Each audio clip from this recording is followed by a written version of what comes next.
town. Prime Minister Lal Bahadur Shastri lauds his accomplishment and recommends his books for placement in India's public libraries. Sumati Morarji, chairman of the Scindia Steamship Company, gives contributions for printing Bhaktivedanta Swami's books and arranges for his passage to America. And he used to come every evening. And one day he said that he would like to go to America. I was surprised. I said, Swamiji, don't go there. You are too old to go, and it will be too cold for you. Still he insisted. So I said, all right. So I made arrangement for him to go by Jaladuta. On way, while he was passing through Suez, that day was Lord Krishna's birthday.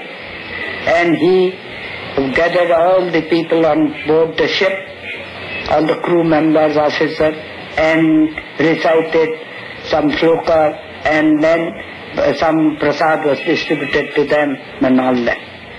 Bhaktivedanta Swami, a lone mendicant, 70 years old, traveling halfway across the world.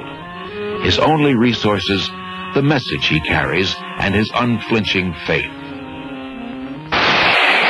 The voyage on the Jaladuta proves a great trial.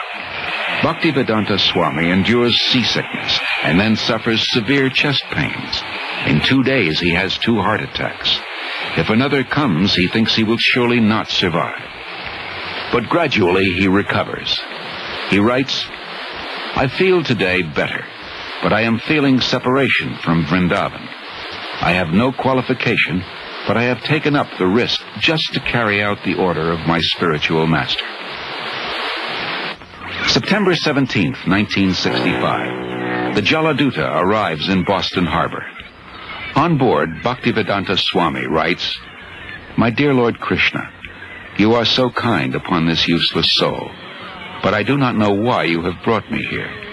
Most of the population here is absorbed in material life. How will I make them understand your message?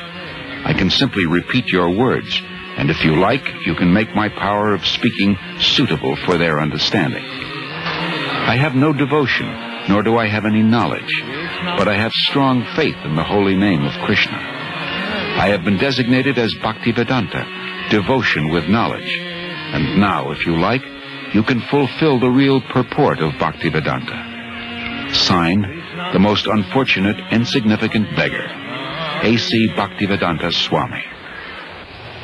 Bhaktivedanta Swami first stays in Butler, Pennsylvania, in the home of a friend's son, Gopal Agarwal, and his wife Sally. The Swami was a friend of my husband's father, Mr. Agarwal, in Agra, India. And he asked me to sponsor the Swami, and that's what I did. And that's why he came to our house in the middle of the night one night. He stayed with us for a month in Butler.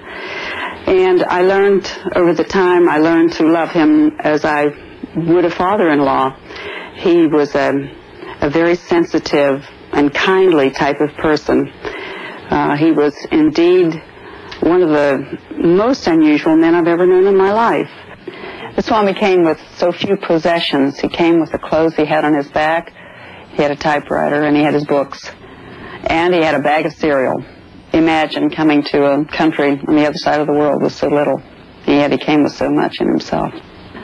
The Swami brought a pan with him in which he cooked his food, and in fact cooked our lunch too. Our little boy was only 6 months old when he came, and the Swami was there when Bridge first stood. And he laughed and laughed to see him stand up. When he laughed, he was just oceanic.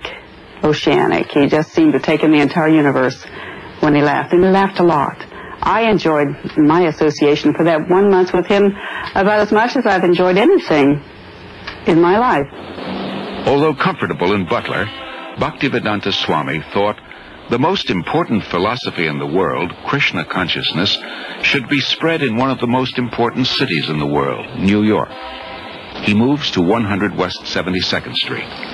3 months later, his typewriter and tape recorder for translating are stolen.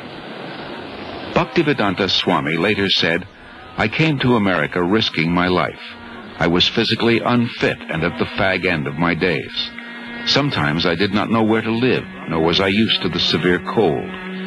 Seemingly, I was alone for 1 year. But I never felt alone. I always felt the presence of my spiritual master, so I did not lose my enthusiasm, despite all difficulties. Bhaktivedanta Swami arrived in America during a decade of discontent.